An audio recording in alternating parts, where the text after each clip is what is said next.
ದುಬಾರಿ ದುನಿಯಾ ಸ್ವಾಮಿ ಇದು. ಇಲ್ಲಿ ನಾವು ಉಸಿರಾಡುವಂತಹ ಗಾಳಿ ಒಂದಕ್ಕೆ ಬಿಟ್ಟು ಇನ್ನೆಲ್ಲದಕ್ಕೂ ಬೆಲೆ ಜಾಸ್ತಿ ಆಗಿದೆ. ಇನ್ನೆಲ್ಲದಕ್ಕೂ ನಾವು ತೆರಿಗೆಯನ್ನ ಕಟ್ಟಬೇಕು. ಮೊದಲೇ ರಾಜ್ಯ ಸರ್ಕಾರ 4 ರೂಪಾಯಿ ಹಾಲಿನ ರೇಟ್ ಅನ್ನ ಜಾಸ್ತಿ ಮಾಡಿ ಜನರ ಜೇಬಿಗೆ ಕತ್ತರಿ ಹಾಕಿತ್ತು. ಬಸ್ ಟಿಕೆಟ್ ಜಾಸ್ತಿ ಮಾಡಿದ್ರು, ಮೆಟ್ರೋ ಟಿಕೆಟ್ ಜಾಸ್ತಿ ಮಾಡಿದ್ರು. ಪ್ರತಿಯೊಂದರ ಬೆಲೆ ಏರಿಕೆ ಮಾಡಿದ ನಂತರ ಬಿಜೆಪಿಯವರೇನೋ ಬಹಳ ದೊಡ್ಡದಾಗಿ ನಾವು ಜನಾಕ್ರೋಶ ಯಾತ್ರೆಯನ್ನ ಮಾಡ್ತೀವಿ ಅಂತ ಶುರು ಮಾಡಿದ್ರು. ಯಾಕೆ? ಬೆಲೆ ಏರಿಕೆಯ ವಿರುದ್ಧ ಅಹೋರಾತ್ರಿ ಧರಣಿಯನ್ನ ಮಾಡಿದ್ರಲ್ಲ ಬಿಜೆಪಿಯವರು. ಯಾವ ನೈತಿಕತೆಯನ್ನ ಇಟ್ಕೊಂಡು ನೀವು ಅಹೋರಾತ್ರಿ ಧರಣಿಯನ್ನ ಮಾಡಿದ್ರಿ ಗೊತ್ತಾಗ್ತಾ ಇಲ್ಲ. ಕೇಂದ್ರ ಮತ್ತು ರಾಜ್ಯ ಸರ್ಕಾರಗಳು ಕಾಂಪಿಟೇಷನ್ ಬಿದ್ದವರಂತೆ. ನಿಮ್ಮ ಯೋಗ್ಯತೆಗೆ ಅಭಿವೃದ್ಧಿ ವಿಚಾರದಲ್ಲಿ ಕಾಂಪಿಟೇಷನ್ ಮಾಡಬೇಡಿ. ಮತ್ತೆ ನೀವು ಕೇಂದ್ರ ಮತ್ತೆ ರಾಜ್ಯ ಸರ್ಕಾರದವರು ಬೆಲೆ ಏರಿಕೆಯಲ್ಲಿ ಕಾಂಪಿಟೇಷನ್ ಅನ್ನ ಮಾಡಿ ಈಗ ಉಜ್ವಲ ಸ್ಕೀಮಿಂದ ಹಿಡಿದು ಜನರಲ್ ಸಿಲಿಂಡರ್ ವರೆಗೂ ಕೂಡ 50 ರೂಪಾಯಿಯನ್ನ ಸಿಲಿಂಡರ್ ಬೆಲೆಯನ್ನ ಜಾಸ್ತಿ ಮಾಡಿದಿರಿ. ನಿನ್ನೆ ಬಿಜೆಪಿ ಅವರು ಏನೋ ಜನಾಕ್ರೋಶ ಯಾತ್ರೆಗೆ ಚಾಲನೆ ಕೊಡ್ತಾ ಇದ್ರು ಮೈಸೂರಿನ ಚಾಮುಂಡಿ ಬೆಟ್ಟದಲ್ಲಿ. ಅದೇ ಸಂದರ್ಭದಲ್ಲಿ ಕೇಂದ್ರದ ಬಿಜೆಪಿ ಸರ್ಕಾರ 50 ರೂಪಾಯಿ ಸಿಲಿಂಡರ್ ರೇಟ್ ಅನ್ನ ಜಾಸ್ತಿ ಮಾಡಿದೆ. ಜನ ಇವತ್ತು ಹಣೆ ಚಚ್ಕೊಂಡು ತೂಚಿ ಅಂತ ಕೇಂದ್ರ ಮತ್ತು ರಾಜ್ಯ ಸರ್ಕಾರದ ವಿರುದ್ಧ ಆಕ್ರೋಶ ವ್ಯಕ್ತಪಡಿಸ್ತಾ ಇದ್ದಾರೆ. ನೀವು ಕೂಡ ಕರೆ ಮಾಡಿ ಮಾತನಾಡಬಹುದು. ಇದೇ ಹೊತ್ತಿನ ವಿಶೇಷ ದುಬಾರಿ ದುನಿಯಾ ಜನಾಕ್ರೋಶ. ಕೇಂದ್ರದಿಂದ ಸಿಲಿಂಡರ್, ರಾಜ್ಯದಲ್ಲಿ ಡೀಸೆಲ್ ಬೆಲೆ ಏರಿಕೆ. ಕೇಂದ್ರ ರಾಜ್ಯ ಸರ್ಕಾರಗಳಿಂದ ಜನರ ಜೇಬಿಗೆ ಭರ್ಜರಿ ಕತ್ರಿ ಹಾಕ್ತಾ ಇದ್ದಾರೆ. ಕಾಫಿ, ಟೀ, ತರಕಾರಿ ಸೇರಿದಂತೆ ಎಲ್ಲದರ ಬೆಲೆ ಕೂಡ ಏರಿಕೆಯಾಗಿದೆ. ಆಡಳಿತ ಹಾಗೂ ವಿಪಕ್ಷಗಳ ನಾಯಕರಿಂದ ಆರೋಪ ಪ್ರತ್ಯಾರೋಪ. ಕೇಂದ್ರದ ಮೇಲೆ ರಾಜ್ಯ ಸರ್ಕಾರ, ರಾಜ್ಯದ ಮೇಲೆ ಕೇಂದ್ರ ಸರ್ಕಾರ. ಜನಸಾಮಾನ್ಯರನ್ನ ಮೂರ್ಖರನ್ನಾಗಿ ಮಾಡ್ತಾ ಇದ್ದಾರೆ ಈ ಜನನಾಯಕರು. ಇವರಿಗೆ ವೋಟ್ ಹಾಕಿ ನಾವು ಗೆಲ್ಸಿದ್ದಕ್ಕೆ ನಾವಿವತ್ತು ಹಣೆ ಚಚ್ಕೊಳ್ಬೇಕು ಅಂತ ಪರಿಸ್ಥಿತಿಯನ್ನ ತಂದಿಟ್ಬಿಟ್ಟಿದ್ದಾರೆ ನಮ್ಗೆ. 50 ರೂಪಾಯಿ ಏಕಾಏಕಿ 50 ರೂಪಾಯಿ 803 ರೂಪಾಯಿ ಇದ್ದಿದ್ದಂತಹ ಸಿಲಿಂಡರ್ನ ಬೆಲೆ ಈಗ 853 ರೂಪಾಯಿ ಆಗಿದೆ. 50 ರೂಪಾಯಿ ಜಾಸ್ತಿ ಮಾಡಿದ್ದಾರೆ. ಹಾಲು, ನೀರು ಇದಾದ ಬಳಿಕ ಡೀಸೆಲ್ ಬೆಲೆಯನ್ನ ಹೆಚ್ಚಿಸಿದೆ ರಾಜ್ಯ ಸರ್ಕಾರ. ರಾಜ್ಯ ಸರ್ಕಾರದ ವಿರುದ್ಧ ವಿಪಕ್ಷ ಬಿಜೆಪಿಗರು ಪ್ರತಿಭಟನೆ ಮಾಡ್ತಾ ಇದ್ದಾರೆ. ನಾಚಿಕೆ ಇಲ್ಲ ನಿಮ್ಗೆ? ಪ್ರತಿಭಟಿಸ್ತಾ ಇದ್ದೀರಾ? ಮಾನ ಮರ್ಯಾದೆಯನ್ನ ಬಿಟ್ಟು ಪ್ರತಿಭಟನೆಗಿಳಿದಿದ್ದೀರಾ? ಯಾವ ನೈತಿಕತೆಯನ್ನ ಇಟ್ಕೊಂಡು ಬಿಜೆಪಿ ಇವತ್ತು ರಾಜ್ಯಾದ್ಯಂತ ಜನಾಕ್ರೋಶ ಯಾತ್ರೆಯನ್ನ ಕೈಗೊಂಡಿದ್ದೀರಾ ಗೊತ್ತಾಗ್ತಾ ಇಲ್ಲ. ಇದೇ ಸಂದರ್ಭದಲ್ಲಿ ನಿಮ್ಮ ಕೇಂದ್ರ ಸರ್ಕಾರ ಸಿಲಿಂಡರ್ ಬೆಲೆಯನ್ನ ಜಾಸ್ತಿ ಮಾಡಿದೆಯಲ್ಲ, ಇದಕ್ಕೆ ಜನ ಯಾವ ಆಕ್ರೋಶದ ಯಾತ್ರೆ ಮಾಡಬೇಕು? ಮೋದಿ ಸರ್ಕಾರದಿಂದ ಸಿಲಿಂಡರ್ ಬೆಲೆಯನ್ನ 50 ರೂಪಾಯಿ ಜಾಸ್ತಿ ಮಾಡಲಾಗಿದೆ. ಉಜ್ವಲ ಯೋಜನೆ ಫಲಾನುಭವಿಗಳಿಗೂ ಕೂಡ ಸಿಲಿಂಡರ್ ಬೆಲೆ ಏರಿಕೆ ಆಗಿದೆ. ಕೇಂದ್ರ ಮತ್ತು ರಾಜ್ಯ ಸರ್ಕಾರಗಳ ಬೆಲೆ ಏರಿಕೆ ನೀತಿಗೆ ಜನ ಹೈರಾಣಾಗಿದ್ದಾರೆ. ಪರಸ್ಪರ ಪ್ರತ್ಯಾರೋಪದಲ್ಲಿ ಪ್ರತಿಭಟನೆ ಮಾಡ್ತಾ ಇದೆ ಕಾಂಗ್ರೆಸ್ ಮತ್ತು ಬಿಜೆಪಿ. ಯಾವ ನೈತಿಕತೆಯೂ ಕಾಂಗ್ರೆಸ್ಗೂ ಇಲ್ಲ, ಬಿಜೆಪಿಗೂ ಇಲ್ಲ. 134ರಿಂದ 135 ಸೀಟ್ಗಳನ್ನ ಗೆಲ್ಸ್ಕೊಟ್ರಲ್ಲ ಜನ. ನಿಮ್ಮ ಯೋಗ್ಯತೆಗೆ ಜನರಿಗೆ ನೀವು ಬೆಲೆ ಏರಿಕೆಯ ಗ್ಯಾರಂಟಿಯನ್ನ ಕೊಟ್ರಿ. ಇನ್ನು ಕಾಂಗ್ರೆಸ್ ಜನರ ಬದುಕನ್ನ ಹಾಳು ಮಾಡ್ತಾ ಇದೆ. ರಾಜ್ಯದಲ್ಲಿ ಜನರ ಜೀವವನ್ನ ಬೀದಿಗೆ ತಂದು ಬಿಟ್ಟಿದ್ದಾರೆ. ಹಂಗ್ ಮಾಡ್ಬಿಟ್ಟಿದ್ದಾರೆ, ಹಿಂಗ್ ಮಾಡ್ಬಿಟ್ಟಿದ್ದಾರೆ ಅಂತ ಅಹೋರಾತ್ರಿ ಕುತ್ಕೊಂಡು ಧರಣಿ ಮಾಡಿದ್ರಲ್ಲ ನೀವೆಲ್ಲ ಸೇರ್ಕೊಂಡು ಬಿಜೆಪಿ ಅವರು. ನಿಮ್ ಕೇಂದ್ರ ಸರ್ಕಾರ ಮಾಡಿದ್ ಏನ್ರಿ? 50 ರೂಪಾಯಿ ಸಿಲಿಂಡರ್ ಬೆಲೆ ಜಾಸ್ತಿ ಮಾಡಿರೋದು. ನೀವು ಯಾವ ಮುಖ ಇಟ್ಕೊಂಡು ಬಿಜೆಪಿಗರು, ವಿಜೇಂದ್ರ ಅಂಡ್ ಟೀಮು, ನೀವು ಯಾವ ಮುಖ ಇಟ್ಕೊಂಡು ನೀವು ರಾಜ್ಯಾದ್ಯಂತ ಜನಾಕ್ರೋಶ ಯಾತ್ರೆನ ಮಾಡ್ತಾ ಇದ್ದೀರಾ? ಯಾವ ಮುಖ ಇಟ್ಕೊಂಡು ಮಾಡ್ತಾ ಇದ್ದೀರಾ? ಯಾವ ನೈತಿಕತೆ ಇದೆ ನಿಮ್ಗೆ? ಯಾವ ನೈತಿಕತೆಯನ್ನ ಇಟ್ಕೊಂಡು ಇವತ್ತು ಬಿಜೆಪಿ ಅವರು ನೀವು ಜನಾಕ್ರೋಶ ಯಾತ್ರೆಯನ್ನ ರಾಜ್ಯಾದ್ಯಂತ ಮಾಡ್ತಾ ಇದ್ದೀರಾ ಅಂತ ಸ್ವಲ್ಪ ಹೇಳಿ. ಜನರನ್ನ ಮೂರ್ಖರನ್ನಾಗಿ ಮಾಡ್ತಾ ಇದ್ದೀರಾ. ಒಬ್ರಾದ್ಮೇಲೆ ಒಬ್ರು ಕಾಂಪಿಟೇಷನ್ ಮೇಲೆ. ಕುಡಿಯೋ ನೀರಿಗೂ ಬೆಲೆ ದುಡ್ಡು ಜಾಸ್ತಿ ಕೊಡಬೇಕು, ಎಲೆಕ್ಟ್ರಿಸಿಟಿ ಬಿಲ್ಲು ಜಾಸ್ತಿ ಕೊಡಬೇಕು, ತರಕಾರಿಗೂ ಜಾಸ್ತಿ ಕೊಡಬೇಕು. ರಾಜ್ಯ ಸರ್ಕಾರ ಡೀಸೆಲ್ ಬೆಲೆ ಜಾಸ್ತಿ ಮಾಡಿದೆ. ಡೀಸೆಲ್ ಬೆಲೆ ಜಾಸ್ತಿ ಆಯ್ತು ಅಂದ್ರೆ ಎಂಟೈರ್ ಟ್ರಾನ್ಸ್ಪೋರ್ಟೇಷನ್ ಜಾಸ್ತಿ ಆಗುತ್ತೆ. ಕೇಂದ್ರ ರಾಜ್ಯ ಸರ್ಕಾರಗಳ ಬೆಲೆ ಏರಿಕೆಯಿಂದ ಜನಸಾಮಾನ್ಯರು ತತ್ತರಿಸಿ ಹೋಗಿದ್ದಾರೆ. ಪರಸ್ಪರ ಆರೋಪ ಪ್ರತ್ಯಾರೋಪದಲ್ಲಿ ಜನನಾಯಕರು ಫುಲ್ ಬ್ಯುಸಿ ಆಗ್ಬಿಟ್ಟಿದ್ದಾರೆ.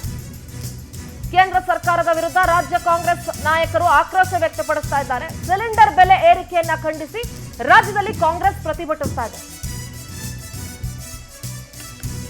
ಇಲ್ಲಿ ಹಾಲಿನ ಬೆಲೆ ಜಾಸ್ತಿ ಆಯ್ತು ಅಂತ ಬಿಜೆಪಿ ಮಾಡೋದು, ಇಲ್ಲಿ ಸಿಲಿಂಡರ್ ಬೆಲೆ ಜಾಸ್ತಿ ಆಯ್ತು ಅಂತ ರಾಜ್ಯ ಸರ್ಕಾರ ಧರಣಿ ಮಾಡೋದು. ರಾಜ್ಯ ಬಿಜೆಪಿ ನಾಯಕರ ಜನಾಕ್ರೋಶ ಯಾತ್ರೆ ಬಗ್ಗೆ ಕಾಂಗ್ರೆಸ್ ಲೇವಡಿ ಮಾಡ್ತಾ ಇದೆ. ರಾಜ್ಯ ಸರ್ಕಾರದ ದುಬಾರಿ ದುನಿಯಾ ವಿರುದ್ಧ ಬಿಜೆಪಿಗರು ಮಾತನಾಡ್ತಾ ಇದ್ದಾರೆ. ನಿಮ್ಮ ಬಾಯಿಗಳಿಗೆ ಏನಾದ್ರೂ ಜಿಪ್ ಹಾಕೊಂಡು ಕೂತ್ಕೊಳ್ಳಿ. ನೀವು ಯಾರಿಗೂ ಮಾತನಾಡುವಂತ ಯೋಗ್ಯತೆ ಇಲ್ಲ. ಅವ್ರ ವಿರುದ್ಧ ನೀವು, ನಿಮ್ ವಿರುದ್ಧ ಅವರು. ಯಾರಾದ್ರೂ ಎಲ್ಲಿಂದ ಜನ ತೆಗೆದುಕೊಂಡು ಬರ್ತಾರೆ? ಇವತ್ತು ನೀವು ಕೊಟ್ಟಿರೋ ಗ್ಯಾರಂಟಿಯಿಂದ ಜನ ಬದುಕ್ತಾ ಇದ್ದಾರೆ. ಮನಿ ಟ್ರಾನ್ಸಾಕ್ಷನ್ ತುಂಬಾ ಚೆನ್ನಾಗಿ ಆಗ್ತಿದೆ ಅಂತ ಮಾತನಾಡ್ತಿರಲ್ಲ. ಬಂದು ಸ್ವಲ್ಪ ಬುಡಮಟ್ಟದಲ್ಲಿ, ಕೆಳ ಹಂತದಲ್ಲಿ ನೋಡಿ ಜನ ಇವತ್ತು ಎಷ್ಟು ಕಷ್ಟ ಪಡ್ತಾ ಇದ್ದಾರೆ. ಮಧ್ಯಮ ವರ್ಗದ ಜನ ಇವತ್ತು ಜೀವನ ನಡೆಸೋದಕ್ಕೆ ಎಷ್ಟು ಕಷ್ಟ ಪಡ್ತಾ ಇದ್ದಾರೆ. ಮಕ್ಕಳ ಅಡ್ಮಿಷನ್ ಮಾಡಬೇಕು, ಸ್ಕೂಲ್ಗಳಲ್ಲಿ ಎಜುಕೇಶನ್ ಕಾಸ್ಟ್ಲಿ ಆಗಿದೆ. ಇದರ ನಡುವೆ ನೀವು ಬೆಲೆ ಏರಿಕೆಯನ್ನ ಮಾಡ್ಕೊಂಡು ಕೂತಿದ್ದೀರಿ ಎರಡೂ ಸರ್ಕಾರದವರು, ಕೇಂದ್ರ ಮತ್ತು ರಾಜ್ಯ ಸರ್ಕಾರದವರು. ಕೇಂದ್ರ ಸರ್ಕಾರದ ಮೇಲೆ ನಮಸ್ಕಾರ ಎಲ್ಲ ಬಿಜೆಪಿಯ ಸ್ನೇಹಿತಗಳಿಗೆ. ತಾವೆಲ್ಲ ಜನ ಆಕ್ರೋಶ ಯಾತ್ರೆ ಮಾಡ್ತಾ ಇದ್ದೀರಿ. ಇವತ್ತು ನಿಮಗೆ ಕೇಂದ್ರ ಬಿಜೆಪಿ ಸರ್ಕಾರ ಕಪಾಳ ಮೋಕ್ಷ ಮಾಡಿದೆ. ಈ ಜನ ಆಕ್ರೋಶ ಯಾತ್ರೆ ಕೇಂದ್ರ ಸರ್ಕಾರದ ಮೇಲೆ ತಾವು ಮಾಡಬೇಕು ಅಂತ ಹೇಳಿ ತಮ್ಮಲ್ಲಿ ನಾನು ನಮ್ರತೆಯಿಂದ ಮನವಿ ಮಾಡ್ಕೊಳ್ತಾ ಇದ್ದೀನಿ. ಈಗಾಗಲೇ ಪೆಟ್ರೋಲ್ ಡೀಸೆಲ್ ಬೆಲೆ, ಗ್ಯಾಸ್ ಬೆಲೆ ಎಲ್ಲ ಕೂಡ ಕೇಂದ್ರ ಸರ್ಕಾರ ಬೆಲೆ ಏರಿಕೆಯನ್ನು ಮಾಡಿರೋದು ತಮ್ಗಾಲೇ ತಿಳಿದಿದೆ. ತಾವು ತಮ್ಮ ಆಕ್ರೋಶವನ್ನ ನಿಮ್ಮ ಕೇಂದ್ರ ಸರ್ಕಾರದ ಮೇಲೆ ಮುಂದುವರಿಸಿ ಅಂತ ಹೇಳಿ ತಮ್ಮಲ್ಲಿ ನಾನು ನಮ್ರತೆಯಿಂದ ಮನವಿ ಮಾಡ್ತಾ ಇದ್ದೇನೆ. ನಮಸ್ಕಾರ ಎಲ್ಲ ಬಿಜೆಪಿಯ ಸ್ನೇಹಿತಗಳಿಗೆ. ತಾವೆಲ್ಲ ರಾಜ್ಯದ ಅಭಿವೃದ್ಧಿ ಒಂದು ರೀತಿ ಕರ್ನಾಟಕವನ್ನ ನಾವು ದೇವಲೋಕದ ತರ ಮಾಡ್ತೀರಿ ಅಂತ ಹೇಳಿದ್ರು. ಕಾಕಾ ಪಾಟೀಲು ಫ್ರೀ, ಮಹದೇವಪ್ಪ ಫ್ರೀ, ನನ್ನ ಹೆಂಡತಿಗೂ ಫ್ರೀ, ನಿನ್ನ ಹೆಂಡತಿಗೂ ಫ್ರೀ, ಈ ತರದೆಲ್ಲ ಘೋಷಣೆಗಳು ಮಾಡಿದ್ರು. ಮತ್ತು ಅವರ ಮ್ಯಾನಿಫೆಸ್ಟೋದಲ್ಲೂ ಅಷ್ಟೇ ಅಂಗನವಾಡಿ ಇರ್ಬೋದು, ಆಶಾ ಕಾರ್ಯಕರ್ತರು ಇರ್ಬೋದು, ಸಾರಿಗೆ ಇಲಾಖೆ ನೌಕರರು ಇರ್ಬೋದು, ಪೆನ್ಷನ್ನಿದಾರರು ಇರ್ಬೋದು, ಎಲ್ಲರಿಗೂ ಭರಪೂರ ಭರವಸೆಗಳನ್ನ ಕೊಟ್ಬಿಟ್ಟಿದ್ರು. ಈಗ ಅವ್ರಿಗೆ 5 ಗ್ಯಾರಂಟಿ ಹಣವನ್ನ ಕೊಡಕ್ಕೆ ಆಗ್ತಾ ಇಲ್ಲ. ಪ್ರತಿ ತಿಂಗಳು ನಿಮ್ಮ ಮನೆ ಬಾಗಿಲಿಗೆ ಅಂತ ಹೇಳಿದ್ರು. ಪ್ರತಿ ತಿಂಗಳು ನಿಮ್ಮ ಮನೆ ಬಾಗಿಲಿಗೆ 2,000 ರೂಪಾಯಿ ಬರುತ್ತೆ ಅಂತ ಹೇಳಿದ್ರು.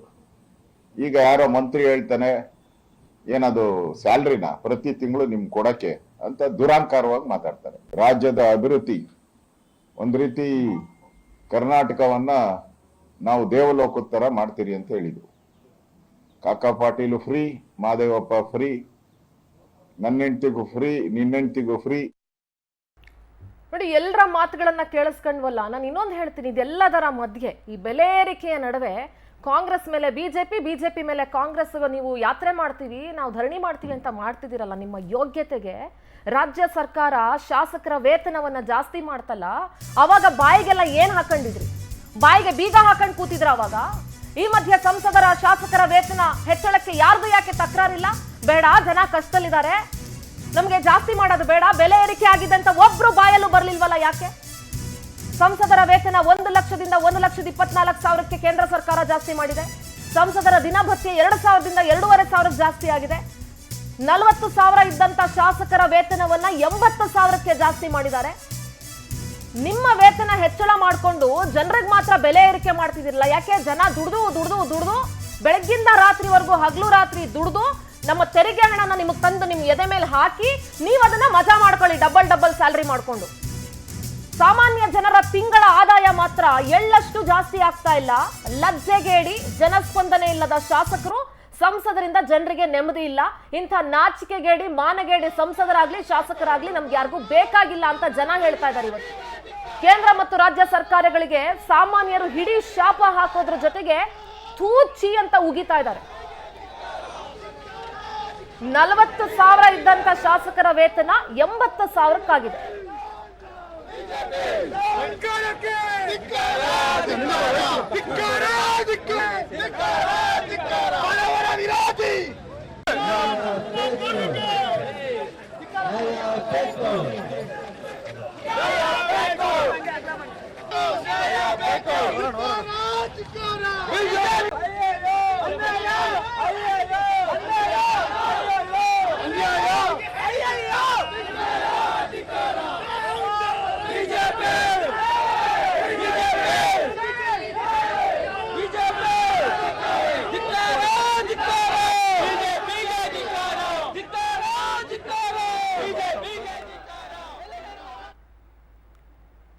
ಕರ್ನಾಟಕದ ಜನರ ಕಣ್ಣುಗಳು ಪಾವನ. ಕರ್ನಾಟಕದ ಜನರ ಕಣ್ಣು ಪಾವನ. ಯಾಕೆ ಹೇಳಿ? ಒಂದ್ ಕಡೆ ಬಿಜೆಪಿ, ಈ ಕಡೆ ಕಾಂಗ್ರೆಸ್. ಇವರಿಬ್ರು ಕೂಡ ನಮ್ ಯಾರನ್ನು ಉದ್ಧಾರ ಮಾಡೋದಿಲ್ಲ. ನೆನಪಿಟ್ಕೊಳ್ಳಿ ಸರಿಯಾಗಿ. ಅವ್ರ ಹಿಂದೆ ಹೋಗೋವಂಥವ್ರು ಅರ್ಥ ಮಾಡ್ಕೊಳ್ಳಿ, ಬಕೆಟ್ ಹಿಡಿಯೋರು ಅರ್ಥ ಮಾಡ್ಕೊಳ್ಳಿ. ಅವ್ರಿಗೆ ಯಾರಿಗೂ ಲಾಸ್ ಆಗೋದಿಲ್ಲ. 40,000 ಇದ್ದಂತ MLAಗಳ ಭತ್ಯೆಯನ್ನ ಅಥವಾ ವೇತನವನ್ನ 80,000 ಮಾಡಿದೆ ರಾಜ್ಯ ಸರ್ಕಾರ. ಅವತ್ ಯಾರು ಮಾತಾಡ್ಲಿಲ್ಲ, ತುಟಿ ಬಿಚ್ಚಲಿಲ್ಲ, ಅವತ್ ಯಾರು ಧರಣಿ ಮಾಡ್ಲಿಲ್ಲ. ಬೇಡ, ರಾಜ್ಯದಲ್ಲಿ ಬೆಲೆ ಏರಿಕೆ ಜಾಸ್ತಿ ಆಗ್ತಾ ಇದೆ, ಇದರಿಂದ ಜನ ಕಷ್ಟದಲ್ಲಿ ಸಿಕ್ಕಾಕೊಳ್ತಾ ಇದ್ದಾರೆ, ನಾವು ಸಂಬಳನ ಜಾಸ್ತಿ ಮಾಡ್ಕೊಳ್ಳೋದು ಬೇಡ, ನಾವೆಲ್ಲ ವೆಲ್ ಸೆಟಲ್ಡ್ ಇದೀವಿ ಅಂತ ಯಾವೊಬ್ಬ ಜನನಾಯಕನ ಬಾಯಲ್ಲೂ ಬರಲಿಲ್ಲ. ನಾವು ಬೆಳಗ್ಗೆಯಿಂದ ರಾತ್ರಿವರೆಗೂ ಮಧ್ಯಮ ವರ್ಗದವರು ದಿನಗೂಲಿ ನೌಕರರು ಪ್ರತಿದಿನ ಇವತ್ತು ದಿನಗೂಲಿ ನೌಕರನ್ನು ತೆರಿಗೆ ಕಟ್ಟಬೇಕು, ನಾವು ತೆರಿಗೆ ಕಟ್ಟಬೇಕು, ನೀವು ತೆರಿಗೆ ಕಟ್ಟಬೇಕು. ನಮ್ಮ ಕಷ್ಟದ ದುಡಿಮೆಯಲ್ಲಿ ನಾವು ತೆರಿಗೆ ಕಟ್ಟಿ ಅದನ್ನ ಇವರು ಡಬಲ್ ಸಂಬಳ ಮಾಡ್ಕೊಂಡು ಮಜಾ ಮಾಡೋದು, ನಮಗೆ ಬೆಲೆ ಏರಿಕೆ ಮಾಡೋದು. ಇದು ಯಾವ್ದ್ರಿ ನ್ಯಾಯ? ಇದು ಒಂದರಲ್ಲಿ ಎರಡರಲ್ಲಿ ಆದ್ರೆ ತಡ್ಕೊಳ್ಳೋಣ. ಪ್ರತಿನಿತ್ಯ ಒಂದೊಂದು ಡೀಸೆಲ್ ಬೆಲೆ ಕೇಂದ್ರ ಸರ್ಕಾರ ಕಡಿಮೆ ಮಾಡಿದ ತಕ್ಷಣ ರಾಜ್ಯ ಸರ್ಕಾರ ಇಲ್ಲಿ ಜಾಸ್ತಿ ಮಾಡ್ತು. 50 ರೂಪಾಯಿ ಸಿಲಿಂಡರ್ ಬೆಲೆಯನ್ನ ಕೇಂದ್ರ ಸರ್ಕಾರ ಜಾಸ್ತಿ ಮಾಡ್ತು. ಇಲ್ಲಿ ರಾಜ್ಯದಲ್ಲಿ ಬಿಜೆಪಿ ಹೋರಾಟ ಶುರು ಮಾಡ್ಕೊಳ್ತು. ಅದೇ ಸಂದರ್ಭದಲ್ಲಿ ಕೇಂದ್ರ ಸರ್ಕಾರ 50 ರೂಪಾಯಿ ಜಾಸ್ತಿ ಮಾಡ್ತು. ಎಲ್ಲಿ ಹೋಗ್ಬೇಕು ಸ್ವಾಮಿ? 1 ಲೀಟರ್ ಹಾಲಿಗೆ ಇವತ್ತು 54 ರೂಪಾಯಿಂದ 60 ರೂಪಾಯಿ ದುಡ್ಡು ಕೊಡಬೇಕು ಅಂತಂದ್ರೆ ಒಂದ್ ಹೊತ್ತಿನ ಊಟ ಬಂದ್ಬಿಡುತ್ತೆ. ಒಬ್ಬ ದಿನಗೂಲಿ ನೌಕರ ಕೆಲಸ ಮಾಡೋನು 200 ರೂಪಾಯಿ ಡೈಲಿ ಕೆಲಸ ಮಾಡುವಂತವನು 60 ರೂಪಾಯಿನ ಬರೀ 1 ಲೀಟರ್ ಹಾಲು ಕೊಟ್ರೆ ಅವನ ಮನೆಗೆ ಇನ್ನೇನ್ ಜೀವನ ಮಾಡ್ತಾನೆ? ಅವನು ದುಡ್ಡೆಲ್ಲಿ ಉಳಿಸ್ತಾನೆ? ತನ್ನ ಮಕ್ಕಳ ವಿದ್ಯಾಭ್ಯಾಸಕ್ಕೆ ಏನ್ ಮಾಡ್ತಾನೆ? ತನ್ನ ಹೆಲ್ತ್ಗೆ ಏನ್ ಮಾಡ್ತಾನೆ? ಹಾಸ್ಪಿಟಲ್ ಸರ್ಕಾರಿ ಆಸ್ಪತ್ರೆಗಳಲ್ಲಿ ವ್ಯವಸ್ಥೆ ಇಲ್ಲ, ಹೈಟೆಕ್ ಆಸ್ಪತ್ರೆಗಳಿಗೆ ಹೋಗೋದಕ್ಕೆ ಜನರ ಹತ್ರ ದುಡ್ಡಿಲ್ಲ. ಇನ್ನೇನು ಅಡ್ಮಿಷನ್ ಟೈಮ್, ಜೂನಲ್ಲಿ ಮಕ್ಕಳಿಗೆ ಅಡ್ಮಿಷನ್ ಮಾಡಿಸ್ಬೇಕು. LKG UKGಗೆ 1 ಲಕ್ಷದಿಂದ 1.5 ಲಕ್ಷ ಅಷ್ಟು ಹಣ ಕಟ್ಟಬೇಕು. ಎಲ್ಲಿಂದ ಕಟ್ತಾರೆ ಹೇಳಿ? ಸಾಲಿದಕ್ಕೆ 6ನೇ ಕ್ಲಾಸ್ ವರೆಗೂ 6 ವರ್ಷದವರೆಗೂ 1ನೇ ಕ್ಲಾಸ್ಗೆ ಸೇರ್ಸಂಗಿಲ್ಲ ಅಂತ ರೂಲ್ಸ್ ಮಾಡಿದಿರಿ. ಕೇಳಕ್ ಹೋದ್ರೆ ರಬ್ಬಿಶ್ ಅಂತ ನಿಮ್ಮ ಎಜುಕೇಶನ್ ಮಿನಿಸ್ಟರ್ ಮಾತಾಡ್ತಾರೆ. ಜನರಿಗೆ ಸ್ಪಂದಿಸುವಂತ ಒಂದಿಷ್ಟು ಮನಸ್ಥಿತಿ ನಿಮ್ಮಲ್ಲಿ ಯಾರಿಗಾದ್ರೂ ಇದೆಯಾ? ಏನ್ ಅನ್ಕೊಂಡಿದ್ದೀರಿ ಕಾಂಗ್ರೆಸ್ನವರು ನೀವು ರಾಜ್ಯದಲ್ಲಿ? ನೆಲಮಂಗಲದಿಂದ ಒಬ್ರು ಕಾಲರ್ ಇದ್ದಾರೆ. ನಮಸ್ತೆ, ಯಾರಿದು? ನಮಸ್ತೆ ಮೇಡಮ್, ನನ್ನ ಹೆಸರು ಧನು ಅಂತ. ಇನ್ನೊಂದ್ಸಲಿ ಹೇಳಿ. ನನ್ನ ಹೆಸರು ಧನು ಅಂತ. ಧನು, ಹೇಳಿಮಾ. ಮೇಡಮ್ ಹಿಂಗಾದ್ರೆ ತುಂಬಾ ಕಷ್ಟ ಆಗ್ತಿದೆ ಮೇಡಮ್. ಇದು ಫ್ರೀ ಬೇಕೇ ಇರ್ಲಿಲ್ಲ ನಮ್ಗೆ. 2,000 ರೂಪಾಯಿ ನಮ್ಗೆ ಅವಶ್ಯಕತೆನೇ ಇರ್ಲಿಲ್ಲ. ಬಸ್ ಫ್ರೀ ಇರ್ಲಿಲ್ಲ, 2,000 ರೂಪಾಯಿ ಅವಶ್ಯಕತೆನೇ ಇರ್ಲಿಲ್ಲ ಮೇಡಮ್. ಎಲ್ಲ ಅವಶ್ಯಕತೆಗೆ ಮೀರಿ ಮಾಡ್ತಾ ಇದಾರೆ.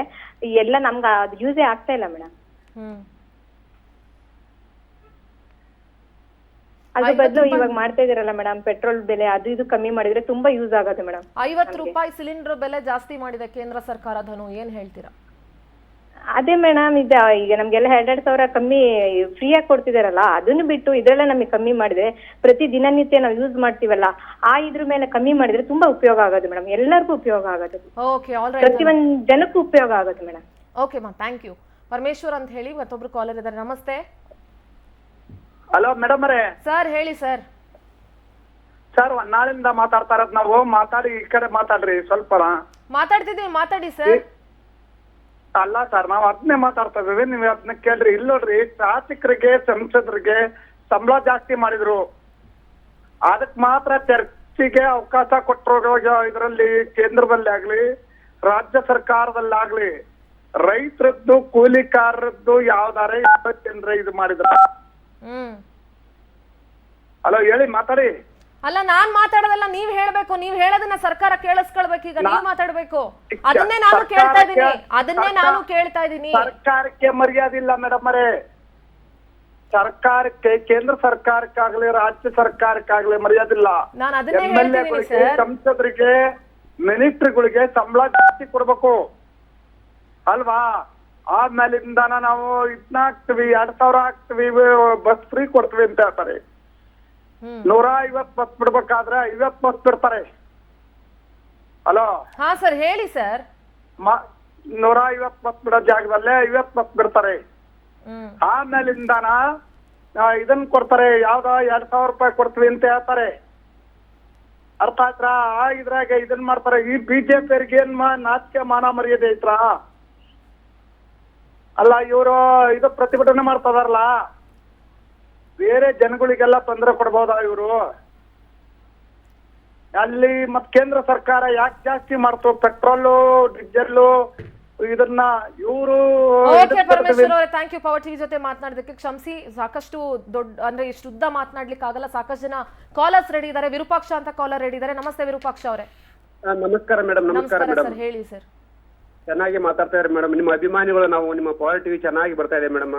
Thank you sir. ಹೇಳಿ ಮೇಡಮ್. ಇವಾಗ ಏನೋ ಇದಾರಲ್ಲ ಇವರೆಲ್ಲ ರಾಜಕೀಯ ವ್ಯಕ್ತಿಗಳು ಮೇಡಮ್, ಇವರೆಲ್ಲ ಹಗಲುಗಾಳ್ರಿ ಮೇಡಮ್. ಇವರು ತಮ್ಮ ಒಂದು ಸ್ವಾರ್ಥಕ್ಕೋಸ್ಕರ ಇತರ ಜನಗಳನ್ನ ಬಲುಪೋಷಣೆ ಮಾಡ್ತಾ ಇದ್ದಾರೆ. ಆಮೇಲೆ ನೀವೇನ್ ಹೇಳ್ತಾ ಇದ್ರಲ್ಲ, ಇವರು ಸುಮಾರು ರಾಜಕೀಯ ವ್ಯಕ್ತಿಗಳು ನಾವ್ ಎಲ್ಲಿವರೆಗೂ ಪ್ರಜ್ಞಾವಂತರಾಗೋದಿಲ್ಲ ಅಲ್ಲಿವರೆಗೂ ಮೇಡಮ್ ನಾವು ಇವನ್ನೆಲ್ಲ ಅನುಭವಿಸ್ಲೇಬೇಕು, ಈ ಕಷ್ಟಗಳನ್ನ. ಸರ್, ಎಲ್ಲಿಯವರೆಗೂ ಮತದಾರರು ಹಣದ ಆಮಿಷಕ್ಕೆ ಬಲಿಯಾಗಿ ಮತ ಹಾಕೋದನ್ನ ನಿಲ್ಸೋದಿಲ್ವೋ ಅಲ್ಲಿವರೆಗೂ ನಮ್ಮ ಮೇಲಿನ ದೌರ್ಜನ್ಯ ನಿರಂತರವಾಗಿ ಈ ರಾಜ್ಯ ಮತ್ತು ದೇಶದಲ್ಲಿ ನಡೀತಾನೆ ಇರುತ್ತೆ ಸರ್. ಹೌದು ಮೇಡಮ್, ನಿಜ ನೀವು ಹೇಳ್ತಾ ಇದ್ದಾರೆ. ನೀವು ಚೆನ್ನಾಗಿ ಮಾತಾಡ್ತಿದ್ರಿ ಮೇಡಮ್, ತುಂಬಾ ಥ್ಯಾಂಕ್ಸ್ ಮೇಡಮ್ ನಿಮಗೆ. Yes, thank you sir, thank you. Power TV ಜೊತೆ ಮಾತನಾಡಿದಕ್ಕೆ. ಮಲ್ಲೇಶ್ ಅಂತ ಹೇಳಿ ಮೈಸೂರಿಂದ. ನಮಸ್ತೆ ಸರ್. ಮೇಡಮ್ ನಮಸ್ಕಾರ. ಮೇಡಮ್ ನಮಸ್ಕಾರ. ನಮಸ್ಕಾರ, ಹೇಳಿ ಸರ್. ಮೇಡಮ್ ನಮಸ್ಕಾರ. ಈಗ ಕೇಂದ್ರ ಸರ್ಕಾರ ಇರ್ಬೋದು, ರಾಜ್ಯ ಸರ್ಕಾರ ಇರ್ಬೋದು, ಈ ರಾಜ್ಯದಲ್ಲಿ ಬಿಜೆಪಿ ಸರ್ಕಾರ ಇರ್ಬೋದು, ಕಾಂಗ್ರೆಸ್ ಸರ್ಕಾರ ಇರ್ಬೋದು ಮೇಡಮ್ ಅವರೇ, ಇವ್ರಿಗೆ ನೋಡಿ ಮಾನ ಮರ್ಯಾದೆ ಇಲ್ಲ ಫಸ್ಟ್ ಆಫ್ ಆಲ್. ಯಾಕೆಂದ್ರೆ ನೋಡಿ, ಈಗ ಯಡಿಯೂರಪ್ಪ ಅವ್ರು ಮುಖ್ಯಮಂತ್ರಿ ಆಗಿದ್ರು, ನಂತರ ಅವರ ವಿಜಯೇಂದ್ರನ್ ಅವ್ರನ್ನ ಅಧ್ಯಕ್ಷನ್ ಮಾಡ್ಕೊಂಡ್ರು. ಅವ್ರ ನೈತಿಕತೆನೇ ಇಲ್ಲ. ಕುಟುಂಬ ರಾಜಕಾರಣ ಮಾಡ್ಕೊಂಡು ಅವರಿಂದ ಅವ್ರಿಗೆ ಇವ್ರು ಎರಿಸ್ತಾರೆ ಕೇಸನ್ನ, ಅವ್ರಿಗೆ ಇವ್ರು ಎರಿಸ್ತಾರೆ ಕೇಸನ್ನ. ಹೀಗಾಗಿ ಏನು ಸಾಮಾನ್ಯ ಜನಗಳ ಬದುಕು, ಕಾರ್ಮಿಕರ ಬದುಕು, ಕನಿಷ್ಠ ಕೂಲಿನ ಫಿಕ್ಸ್ ಮಾಡೋದು ಕೇಂದ್ರ ಸರ್ಕಾರದಲ್ಲಿ ಆಡಳಿತದಲ್ಲಿದೆ. ಮೋದಿ ಅವರು 11ನೇ ವರ್ಷ 15ನೇ ವರ್ಷಕ್ಕೆ ಮುಂದಕ್ಕೆ ಹೋಗ್ತಾ ಇದ್ದಾರೆ. 11ನೇ ವರ್ಷ ರಾಜ್ಯದಲ್ಲಿ ಇದ್ದಾರೆ. ಅವರು ಅಟ್ಲೀಸ್ಟ್ ಕನಿಷ್ಠ ಕೂಲಿ, ಮಿನಿಮಮ್ ಕನಿಷ್ಠ ಕೂಲಿ ಕೊಡಕ್ ಆಗ್ತಾ ಇಲ್ಲ ಇವ್ರಿಗೆ. ಸರ್, ಮಲ್ಲೇಶ್ ಅವರೇ, ನಾನು ಹೇಳೋದೇನ್ ಗೊತ್ತಾ, ಈಗ ಸಂಸದರು ಶಾಸಕರ ವೇತನವನ್ನ ಡಬಲ್ ಮಾಡ್ಕೊಂಡ್ರಲ್ಲ, 40,000 80,000 ಮಾಡ್ಕೊಂಡ್ರಲ್ಲ, ಅದೇ ಅಂಗನವಾಡಿನೋ ಆಶಾ ಕಾರ್ಯಕರ್ತೆಯರ್ಗೂ ಒಂದು 10,000 ಜಾಸ್ತಿ ಕೊಡ್ಲಿ ನೋಡೋಣ. 200-300 ರೂಪಾಯಿ ಜಾಸ್ತಿ ಕೊಡೋ ಬದಲು ಅವ್ರಿಗೆ ಒಂದು 10,000 ಜಾಸ್ತಿ ಕೊಡ್ಲಿ ನೋಡೋಣ ಇವ್ರ ಯೋಗ್ಯತೆಗೆ. ಖಂಡಿತ ಇವ್ರ ಯೋಗ್ಯತೆನೇ ಇಲ್ಲ, ನೈತಿಕತೆನೇ ಇಲ್ಲ. ಹೇಳಿ ಮೇಡಮ್, ಹೇಳಿ. Thank you sir, power TV ಜೊತೆ ಮಾತನಾಡಿದಕ್ಕೆ.